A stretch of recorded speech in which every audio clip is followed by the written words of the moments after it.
Ziwe, it's so nice to meet you. I'm very Nice to excited meet to you. chat with you. I have to admit, I was a little nervous to interview you today. Oh my goodness, you are the third person to say that to me. What do you guys think that I'm good? I punch like guests in the face? No, it's because I think you are better at this job than me. Oh goodness For gracious. real. No, no, no. I'm excited to hear your questions. Let's do it. I love. Well, how does it feel to be the interviewee?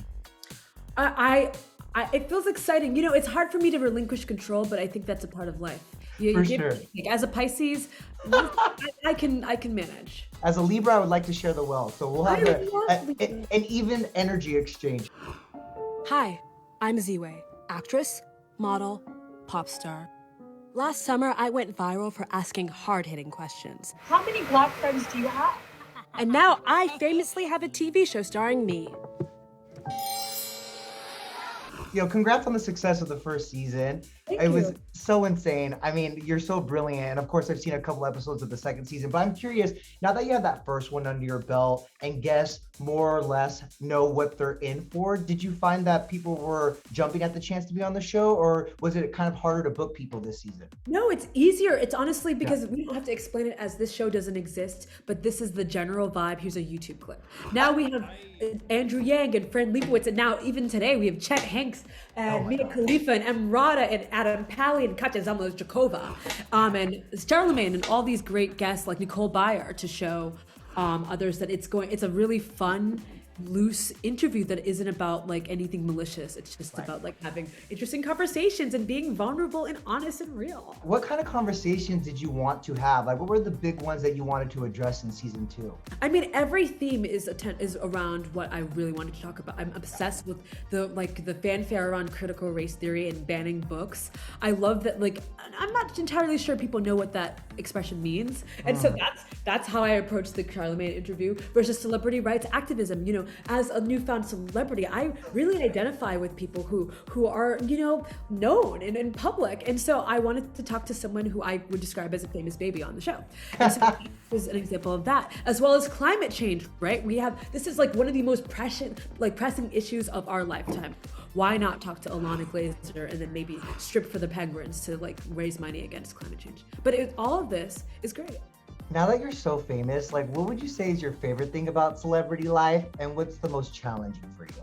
I can tell you that I spend a lot of times just mostly sitting and typing, writing new jokes for the next 6 episodes of the show. That's what I do with my time. It's not glamorous, but it is fun.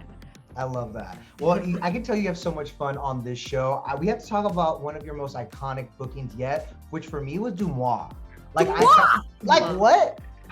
Did you get to actually meet the person behind Dumois, or was it actually like their identity was hidden from you? No, their identity was obscured, which I honestly love that, because to me, okay, so this is gonna get a little heady, but it's like the people in charge of these like huge companies are just like us.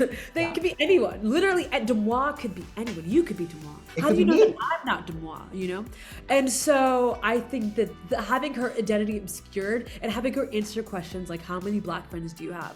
or "What's your favorite George Orwell book?" That is priceless. Like, I love that interview. Did you feel a bond with Dumois? I feel like you guys were vibing. I think that Dumois is an icon, and I would love to chat with her again.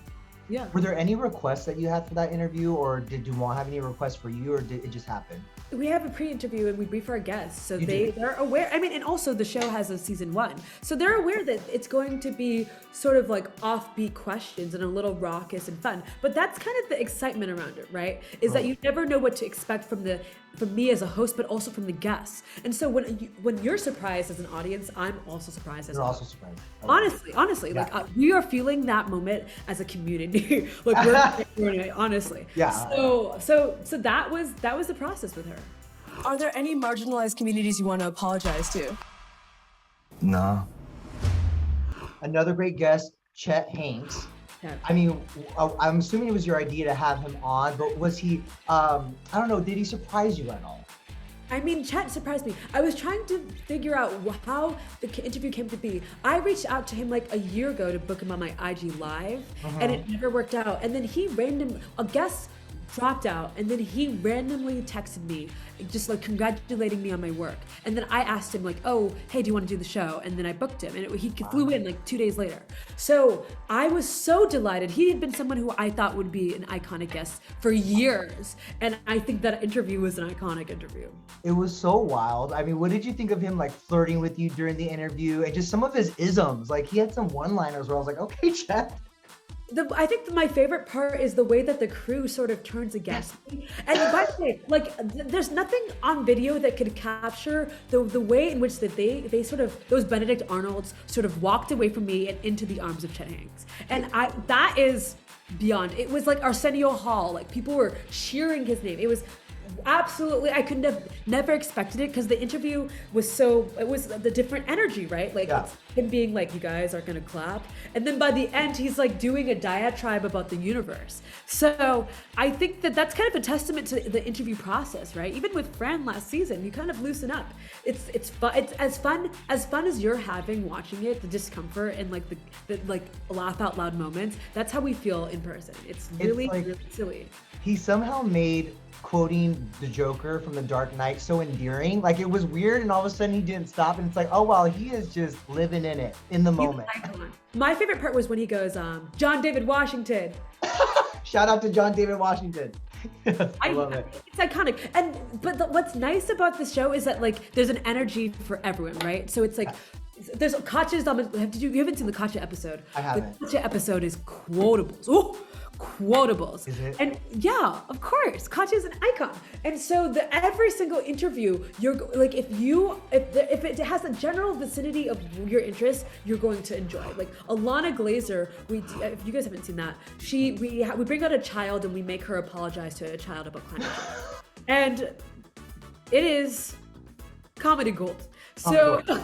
If you can believe it. Yeah. In Animal Burst, we talk about being a landlord, like Nicole Byer and her 19,000 shows. So it's a good time. How did you feel walking away from the Charlemagne episode? Because you really didn't hold back, bringing up his past at all. I had so much fun. I think that's one of my favorite interviews. It's hard to pick a favorite interview, but what I love about that one is that Charlemagne has been in the public eye for decades. Right. And so to find new quotes from him, he's written 2 books, he's really established, and to have questions for him that he's never been asked before, I thought that was really, really fun and exciting. And I think that the audience will feel the same way, like it's electric. It was that interview that made me nervous because I'm like, you are really good. You like to you sit in those moments and let them breathe. And then you also are honest. I appreciate it. I really do. And I also appreciated how in that first episode, you addressed the critics, right, of the first season. How do you think people will react this season? Good question. I mean, we'll have to hear from my favorite podcaster. Who's to say?